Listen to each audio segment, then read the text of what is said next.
De Canal Congo Télévision, nous clôturons le mois de la femme aujourd'hui. Vous savez que le mois de mars est dédié pour les femmes, donc pour nous aujourd'hui c'est 30 mars, nous clôturons par notre mission Femmes aux multiples facettes, nous clôturons ces mois à travers cette émission. Nous avons dit, nous avons des mamans sur ces plateaux, la maman principale, notre invitée que vous connaissez toutes et tous, et nous avons aussi maman Antoinette, elle est toujours membre du cartel de femmes, elle est du FCC avec le femmes sur le plateau. Nous allons parler du mois, comment ça s'est passé. Je dis bonjour à mes mamans. Bonjour maman Bunsana. Bonjour Mimi. Je dis bonjour à maman Antoinette. Bonjour madame la le 8 mars, on a célébré la journée internationale de droits de la femme sur le thème national. Nous avons parlé de l'ensemble, promouvoir la paix, la sécurité et le genre par l'accès aux services publics de qualité. Mais il y avait aussi le thème international, c'était penser équitablement, bâtir intelligemment, innover pour le changement. À cette occasion, je profite de dire merci à nos très chers téléspectateurs. Quand je parlais du thème international, je me suis basée directement à nos téléspectatrices qui nous suivent très fidèlement aux États-Unis. Je parle là de maman Gertrude Lutete et de maman Thérèse Lombo Lutete, que je dis bonjour, elles nous suivent sur YouTube. Je parle avec mes mamans, maman Marie-Josée Bunsana. La fois passée, vous avez fait une activité suite aux clôtures de du mois de la femme. Est-ce que vous pouvez nous donner le résumé de cette activité? Je vous donne la parole. Merci Mimi. Je voudrais un peu paraphraser ce que vous avez dit. Promouvoir la paix. Promouvoir la paix, c'est le rétablissement de la justice aussi. Promouvoir la paix, c'est sécuriser la population. Promouvoir la paix, c'est le respect des textes qui nous régissent. C'est ça, promouvoir la paix. Et nous avons dit dans notre activité de samedi passé, c'était le vendredi passé, que nous, femmes leaders de la Mouka, nous avons célébré ce mois de la femme. Et nous nous sommes dit que la femme a un rôle capital à jouer dans notre pays. Et la femme doit jouer un rôle très important partout où elle se trouve, en famille, dans la communauté, dans nos associations, dans nos partis politiques. Donc la femme ne doit pas se résigner. La femme, c'est une mère, c'est elle qui est porteuse des valeurs, c'est elle qui doit interpeller les hommes, parce qu'on dit, derrière un grand homme, il y a une femme. Donc nous croyons que ces hommes-là qui sont en train de corrompre, qui sont en train de poser de mauvais actes, ce sont, derrière eux, il y a des femmes. Et nous sensibilisons ces femmes à se prendre en charge, que ces femmes comprennent que même en Israël, quand les hommes étaient fatigués, quand les hommes étaient sans force à cause des corruptions, à cause de mauvaises pratiques, c'était des femmes qui s'étaient levées, des femmes comme Déborah, les Jaël, et ces femmes ont posé des actes qui ont fait que le pays était en paix. Donc nous interpellons la femme congolaise.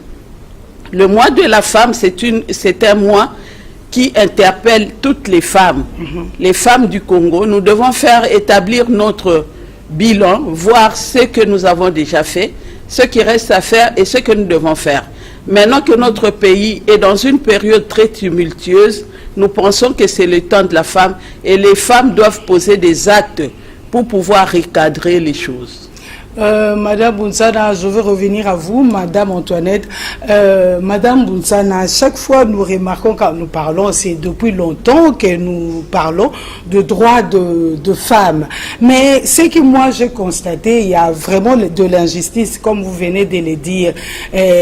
Prenons un exemple. Je suis mariée, je travaille avec, exemple, Georges Libengue. On m'affecte, ou soit Doudou Montir, et on m'affecte quelque part. Hein? Je dois partir. On me dit que tu dois partir seul. Par contre, si Doudou Montiri est affecté dans une autre ville, il va partir avec sa famille. Comment digérer ça? Pourquoi cette injustice? Le combat de la femme, c'est un combat permanent. C'est un combat. Les femmes doivent connaître aussi leurs droits et les revendiquer.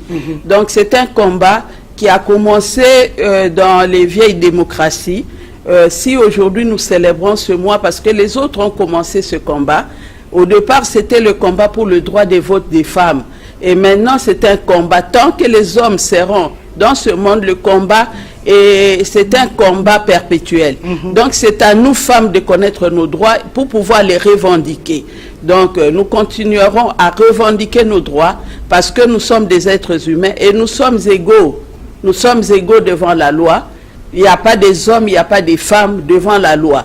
Donc la loi est identique pour tous. Donc nous devons les connaître, nous devons connaître les lois, nous devons également connaître nos droits pour pouvoir les revendiquer.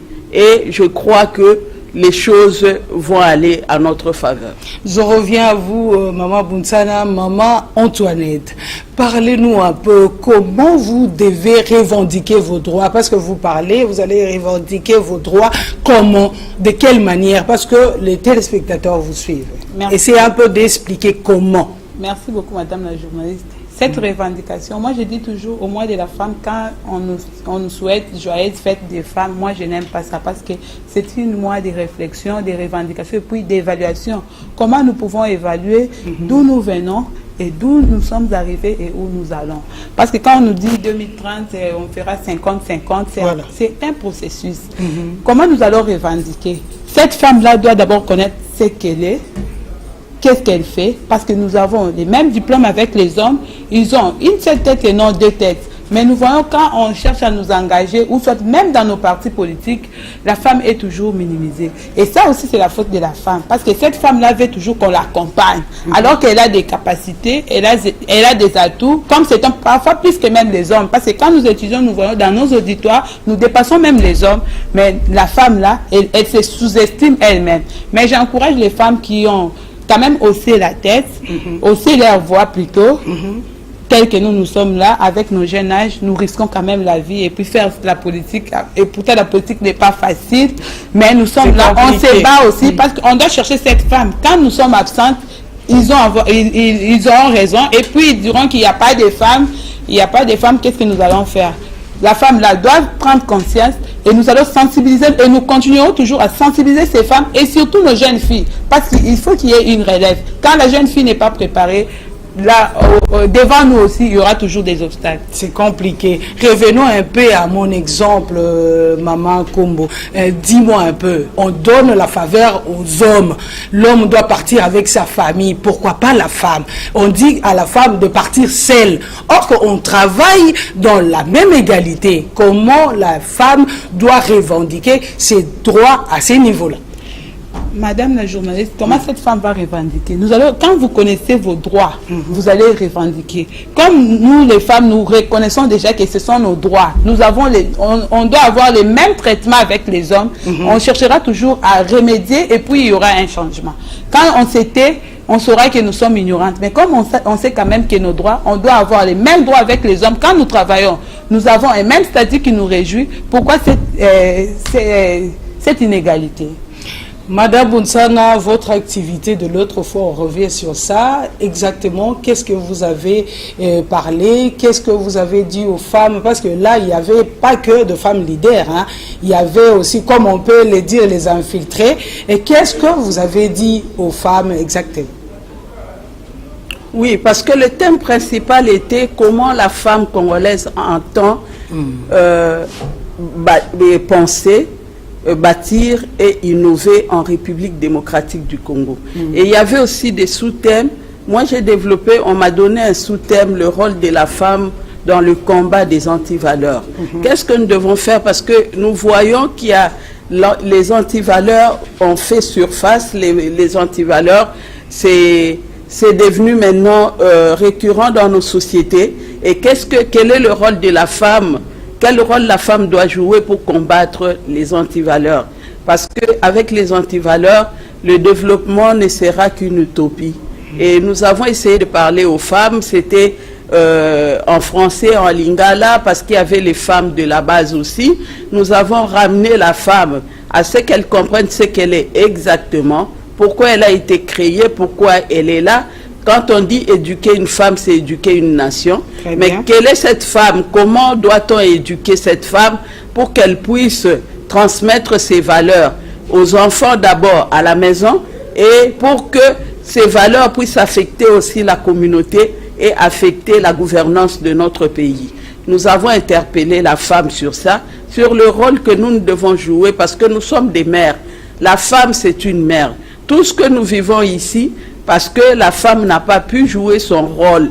La femme a joué son rôle à un certain niveau, peut-être quand avec ses enfants à la maison, mais quand elle est mariée, qu'elle grandit, la femme oublie son rôle de mère.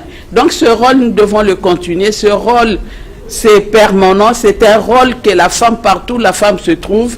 Donc on doit sentir que réellement il y a une femme. Sinon, pourquoi on a dit dans la parole sainte, on dit la femme, trouver une femme, c'est trouver le bonheur.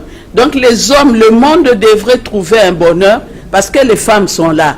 Mais qu'est-ce que nous faisons avec les hommes qui sont à côté de nous, qui sont en train de se méconduire, qui sont en train... Ils compliquent la vie. Oui, mais nous devons hausser le ton, nous devons parler, nous devons le dénoncer. Et j'ai même eu à dire aux femmes qui étaient là, parce qu'il y avait les femmes de toutes les catégories, on était, Madame Mouzito était là, Madame Fayoul était là, les autres femmes aussi qui ont des responsabilités, les femmes députées, les femmes sénateurs, les épouses des autorités étaient là. Moi, je leur ai dit, la femme devrait en principe poser à son mari la question. Quand le mari aujourd'hui vous amène une Mercedes, demain, il vient avec une autre voiture, une Jeep, et le lendemain, il vient avec... Il faut poser la question au mari. C'est possible avec ces maris dictateurs? Oui, le mari, à un moment, écoute toujours son épouse. Sinon, pourquoi on fait un couple? On fait un couple parce qu'on doit se compléter. Et la femme aussi, la voix de la femme peut faire incliner l'homme. Et c'est ce que les femmes doivent faire. Poser la question à ton mari. Mon mari, hier, tu m'as amené la Mercedes. Aujourd'hui, tu viens avec la Jeep. C'est doux. Si c'est pour l'État, va le remettre. Et ne m'amenez pas l'argent volé. Parce que cet argent risque de compliquer l'avenir de mes enfants. M'amener la malédiction. Quand tu m'amènes l'argent volé, c'est la famille qui est maudite. Parce que le peuple congolais gémit, le peuple congolais pleure, et toi tu amènes cet argent, tu prends cet argent pour notre argent, et là on n'est pas béni. Quand on a des fonctions, il y a des avantages liés aux fonctions. Contentez-vous des avantages liés à votre fonction, au lieu de voler l'argent de l'État. Et puis pour la corruption affaiblit, la corruption anéantit, la corruption, on ne peut pas prétendre à un développement quand les institutions sont corrompues, les personnes qui les animent, on les a corrompus, sont des corrupteurs, donc on ne peut pas prétendre à un développement. La République démocratique du Congo, c'est notre pays. C'est le seul pays que Dieu nous a donné, doté de beaucoup de richesses. Mais nous devons profiter de ces richesses parce qu'après, Dieu nous demandera de compte. Qu'est-ce que vous avez fait de votre pays et de toutes ces richesses que je vous ai données? Donc, les personnes qui ont l'argent, cet argent, c'est pour aider le pays à se développer, c'est pour créer des entreprises et engager nos jeunes qui terminent à l'université, qui sont des chômeurs, au lieu de venir solliciter des voix pour qu'on puisse vous élire, moyennant les 20 000 $, les 15 000 $, pendant que dans vos familles, vous aviez des malheureux, vous ne les aidez même pas, parce que nous connaissons ces familles. Il y a d'autres qu'on connaît leur famille, le petit frère est malheureux, la maman, ne parlons même pas, mais le monsieur vient, il veut faire croire aux autres qu'il a beaucoup de moyens pour corrompre. Cessez de corrompre parce que la corruption, c'est la destruction de la nation. Et les femmes, nous devons jouer ce rôle. Les hommes qui corrompent ont des épouses. C'est pourquoi nous interpellons ces épouses. Femmes. Ces femmes-là. Ces femmes, ils ont des sœurs, ils ont des mères, ils ont des épouses. Que ces épouses, que ces femmes puissent jouer leur rôle tel que Dieu le veut. Parce que Dieu a dit, celui qui trouve une femme trouve le bonheur. Vraiment. Et le pays doit trouver le bonheur au travers des femmes, comme ce fut le cas d'Esther, de Déborah et de Jaël. Ils les sont vraiment à bien digérer et un devoir à domicile là, aux femmes des responsables de la capitale de Kinshasa, capitale Kinshasa. Pas seulement capitale Kinshasa, la République démocratique du Congo. Très bien, très bien. Vraiment, Maman Okombo, je reviens à vous. Est-ce que les femmes congolaises prennent au sérieux leurs engagements sur le plan innovation? Parce que Maman vient de parler. Peut-être il y a la négligence, peut-être. Merci Madame la journaliste. Il n'y a pas la négligence. Vous voyez, nous avons des femmes ingénieurs. Les femmes là sont étouffées. Et puis les femmes là parfois... Toujours étouffées par les hommes. Ils sont étouffées et puis elles sont ignorantes. Elles sont étouffées et puis elles sont ignorantes. Parfois la femme là crée quelque chose, mais c'est l'homme maintenant qui prend les devants et puis il publie la chose et puis on dit que c'est l'œuvre de cette femme. C'est peut-être qu'il n'y a pas de suivi, madame. Il n'y a pas de suivi. Il y a des suivis, mais nous avons des hommes qui n'ont pas, on peut dire quoi? Des hommes n'ont pas la bonne volonté de faire promouvoir la femme. On voit ça partout où nous allons. Quand la femme veut parler, on vous fait taire. Et puis si vous êtes une femme là qui a peur, vous allez vous taire et puis vous n'aurez même pas haussé le ton. Parce que restez comme ça. Vous restez comme ça, on les vit. Vous, si vous osez, et vous aurez la guerre, et les premières personnes à vous combattre, parfois ce sont les mêmes femmes qui sont faibles et qui accompagnent de tels hommes. C'est pourquoi on dit qu'il y a toujours des coups bas entre les femmes. La femme ne veut pas promouvoir sa semblable. Pas de coups bas, madame. La femme là est ignorante. Parce que si elle connaissait quelque chose, si elle était sensibilisée, elle ne peut pas le faire. Et puis elle ne peut jamais se retrouver dans ce genre de choses. Madame Bounsana, vous venez tantôt de parler de la corruption et vraiment, elle est en très bonne santé en RDC. Oui. Vraiment en très bonne santé. Comment vous pouvez faire pour jouer, la femme, quel rôle elle peut jouer pour éradiquer ces fléaux? Vraiment, la femme a des responsabilités au pays. Qu'est-ce qu'elle peut faire, cette femme-là, que nous célébrons ce mois? Nous les terminons aujourd'hui. Madame Bounsana. Ben, je venais de le dire. Il faut toujours ajouter, parce que les femmes... Oui, comme je venais de le dire, Madame la journaliste, la femme a un rôle à jouer parce que ces personnes-là qui vont corrompre.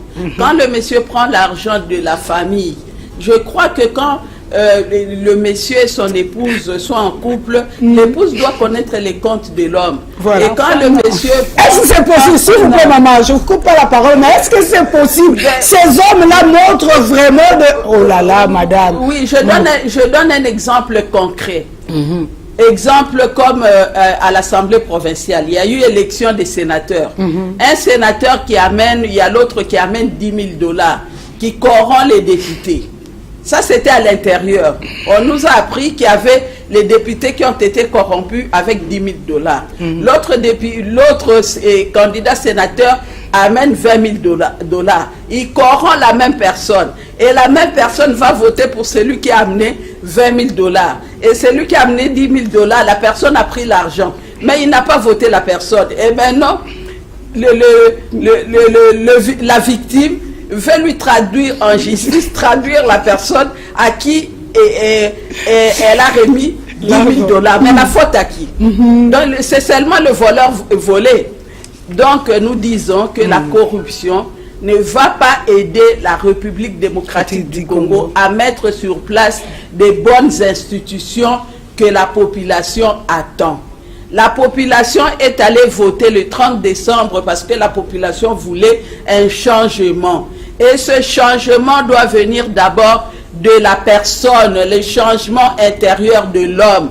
L'homme doit comprendre que quand je suis aux fonctions, ce sont les fonctions, ce n'est pas pour que j'ai de l'argent, ce n'est pas pour que je puisse corrompre les autres, mais pour travailler pour le bien-être de tous, pour faire développer, pour respecter les lois du pays et faire développer notre pays.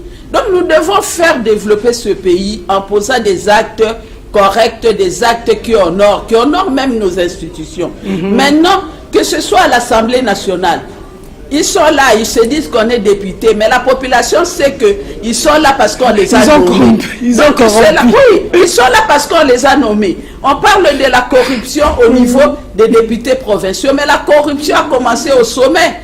Donc toutes les institutions mises en place ne sont que des institutions issues de la corruption. Donc nous n'avons pas des institutions fiables. Et le peuple ne peut pas respecter de telles institutions parce que nous savons que ce sont des institutions qui ont le germe de corruption. Et quand la prémisse est mauvaise, le résultat est comment? Mauvais également. Voilà. Donc c'est pourquoi nous, en tant que femmes, nous allons continuer à dénoncer. N'en déplaise à d'autres personnes, mais nous allons continuer à dénoncer pour que ceux-là qui corrompent aient la honte de continuer ces pratiques et pour que nous puissions aider notre pays à avoir des institutions fiables, des personnes qui respectent la République, des personnes qui voudront travailler pour leur République et non des personnes qu'on a corrompues et des personnes corruptibles qui ne vont travailler que pour leur ventre et pour leur poche sans penser à développer la République démocratique du Congo. Merci Maman Bunsana. Je signale qu'elle est la présidente de Cartel. Maman Okombo, Antoinette Lokomba. Voilà, Maman Antoinette Lokomba, vous êtes du FCC. Parlez-nous un peu, comment réagissez-vous au sujet de la décision prise par le président de la République, Antoine Tshilombo, en suspendant l'installation de nouveaux sénateurs. Votre apport par rapport à ça? Bon, merci beaucoup. Je pouvais dire par rapport à la décision prise par le chef de l'État, Félix Antoine Tshilombo, moi je n'ai pas trouvé ça mauvais. Là, ça n'engage que moi. Oui, parce qu'il y avait tension, il y avait tension. C'était une façon de calmer la population. Les gens qui sont sortis de la rue, parce que ce sont des petits plébis, ils ne savent pas que la décision là ne cadrait pas vraiment. Parce que ça n'avait pas de la place, mais pour satisfaire la base. C'est pourquoi cette décision a été prise. Parce que on ne pouvait pas les maîtriser. Il y avait débordement. Vous ne voyez pas, depuis qu'on a pris cette décision, quand vous les voyez même dans la rue, là, ils sont très contents et très joyeux. Selon vous, Madame Antoinette. Oui, selon moi, je vois que la base là est satisfaite. En prenant cette décision, il s'écrit même, vous voyez, la décision que le chef de l'État a prise. Mais pour moi, j'ai vu que ça n'a pas vraiment de la place. Parce que là, on avait repoussé les élections de gouverneurs. Vous avez vu qu'on vient de fixer la date. Et l'installation aussi du Sénat, c'est pour bientôt. Madame Mountanae, c'est possible. Votre mot? Oui, moi je dirais, c'est vraiment déplorable, c'est inquiétant. Si on peut diriger toute une république par les émotions, par les rumeurs, par les humeurs de la base, là c'est la République démocratique du Congo. Le président Félix n'est plus président de l'UDPS. Donc lui ne peut pas suivre la volonté de sa base. On n'est plus à Genève où on avait suivi la volonté. On n'est plus à Limité. Non, on n'est plus à Genève, je dirais, parce qu'à Genève, c'est la base qui avait demandé qu'on retire la signature. Maintenant, on est dans les institutions de la République. Il est président de la République.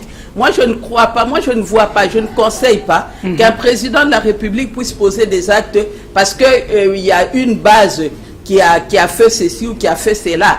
On devrait plutôt annuler toutes les élections. C'est que moi, je pouvais peut-être accepter parce que toutes les élections, en commençant par la présidence, les présidentielles, toutes les élections sont entachées d'irrégularité. Toutes les élections sont... Selon vous aussi, Madame Moussa? Oui, selon moi. Là, ça n'engage que moi. Toutes les élections sont truffées de la corruption. Donc, toutes les élections devraient être annulées. Ce n'est pas seulement les sénatoriales. Et les sénatoriales, c'est comme la base qui manifeste, la base avec ses émotions, parce que la base a vu qu'ils n'ont pas de sénateurs. Et parce que pour satisfaire une base, on doit annuler, on doit suspendre. Moi, je crois que je ne suis pas d'accord avec cette décision. Très bien, c'est votre avis. Madame, vous êtes du Lamuka. Parlez-nous, donnez-nous un peu le compte rendu de la réunion qui était à Bruxelles du 22 au 23 des 5 leaders de Lamuka. Votre compte rendu. Ben, le compte rendu, c'est comme vous avez suivi sur les médias. Les leaders se sont réunis. Parce qu'il y a d'autres qui croyaient que les leaders n'allaient pas se réunir. Ils sont dispersés. Oui, il y a d'autres qui disaient que la Mouka, il n'existe plus. Et il y a le président Katumbi qui n'est plus dans la Mouka. Mais maintenant, eux-mêmes, ils ont vu. Les leaders sont des responsables. Quand ils apposent leur signature, ils le respectent. Ils ont tenu leur réunion qui s'est bien terminée. Et nous attendons la suite. Donc les leaders sont là, ils sont soudés, ils sont ensemble parce qu'ils ne travaillent pas pour leur ventre, ils ne travaillent pas pour leurs intérêts, mais ils travaillent pour la République démocratique du Congo. Et le peuple congolais est dans la Mouka. Les leaders ne pouvaient que continuer leur combat avec ce peuple-là. Ils ne pouvaient pas se désolidariser du peuple congolais qui attend d'eux des actes concrets. Vous êtes présidente du cartel de femmes politiques leaders actives. Est-ce que vous avez une communication à faire par rapport à vos membres? Parce qu'on est vraiment à la fin. Oui, j'encourage les membres, les femmes leaders du cartel, parce que le cartel est composé des femmes de la majorité, les femmes du pouvoir. Nous avons dans le cartel les femmes du FCC, les femmes de Cash et les femmes de la Mouka. Donc nous sommes ensemble parce que ces femmes ont compris que nous pouvons bâtir, nous pouvons aller de l'avant que si nous sommes ensemble. Donc nous sommes ensemble, nous allons essayer de continuer notre combat et la participation des femmes dans les instances de prise de décision. Nous déplorons parce que nous n'avons pas vu la volonté, nous n'avons pas senti cette volonté du président de la République qui a parlé de la parité. Mais dans la composition de son cabinet, il n'y a vraiment pas de femmes. Et pourtant, il y a des femmes dans leur parti politique. Donc, nous encourageons les gouvernants à prendre en compte la composante femme pour que, dans les institutions qui seront mises en place, qu'il y ait vraiment des femmes. Et pourquoi pas 50% des femmes? Parce que c'est seulement les femmes qui vont apporter un changement en République démocratique du Congo. Je reviens à vous pour terminer l'émission. Maman Antoinette, vous êtes aussi membre du cartel. Votre mot aussi de la fin par rapport à vos semblables. Oui, merci beaucoup. J'encourage les femmes qui ne sont pas encore en politique de nous rejoindre.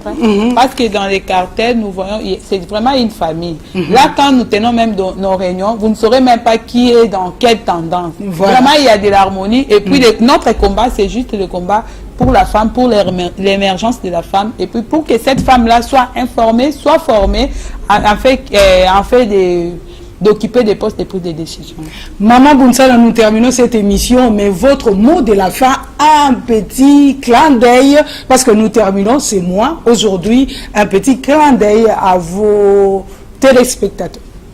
Oui, et à vos membres. Oui, aussi. Je salue toutes les femmes de la République démocratique du Congo et pris de paix. J'encourage les femmes, je leur dis que le mois de la femme se termine, mais le combat de la femme ne se termine pas. Tout le jour, c'est le jour de la femme, parce que chaque jour, la femme doit jouer pleinement son rôle de mère. La femme, c'est une mère, c'est mère de la nation, mère de la société. Donc, nous devons pleinement jouer ce rôle dans nos familles, dans nos communautés, dans nos associations, dans nos églises. Dans les églises, dénoncer aussi le mal que les pasteurs font. Il faut dénoncer, parce que là, c'est notre rôle en tant qu'éducatrice. Donc nous devons continuer à jouer notre rôle, nous devons continuer à nous assumer pour que notre pays se développe d'ici 2030. Nous avons des défis à relever, donc il faut que si le pays ne change pas, si la gouvernance est mauvaise, nous interpellons, c'est de notre responsabilité, parce que nous n'avons pas su jouer pleinement notre rôle d'éducatrice et de mère. Donc lèvons-nous pour bâtir notre nation, parce que c'est la femme sage qui bâtit sa maison. Et si la femme peut bâtir sa maison, c'est qu'elle est capable de bâtir une nation. Lèvons-nous les femmes pour bâtir la nation. Clin d'œil à Maman Brigitte Diakiese à Lingwala, c'est la fin de cette émission Femmes aux multiples facettes. Nous clôturons aujourd'hui le mois de la femme. Au revoir à tous et à toutes. Merci. Au revoir maman. Au revoir.